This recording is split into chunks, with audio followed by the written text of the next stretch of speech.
یہ کتاب قرآن مجید، اس میں کچھ شک نہیں کہ کلام خدا ہے، خدا سے ڈرنے والوں کی رہنما ہے،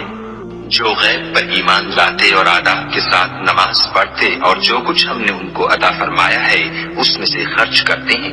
اور جو کتاب اے محمد صلی اللہ علیہ وآلہ وسلم تم پر نازل ہوئی اور جو کتابیں تم سے پہلے پیغمبروں پر نازل ہوئی سب پر ایمان لاتے اور آخرت کا یقین رکھتے ہیں، یہی لوگ اپنے پروردگار کی طرف سے ہدایت پر ہیں اور یہی نجات پانے والے ہیں۔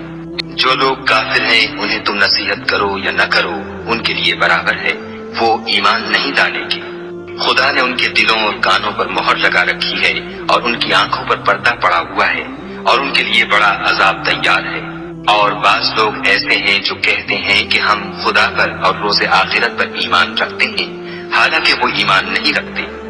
یہ اپنے پندار میں خدا کو اور مومنوں کو چکمہ دیتے ہیں، مگر حقیقت میں اپنے سوا کسی کو چکمہ نہیں دیتے اور اس سے بے خبر ہیں۔ ان کے دلوں میں کفر کا مرض تھا، خدا نے ان کا مرض اور زیادہ کر دیا اور ان کے جھوٹ بولنے کے سبب ان کو دکھ دینے والا عذاب ہوگا۔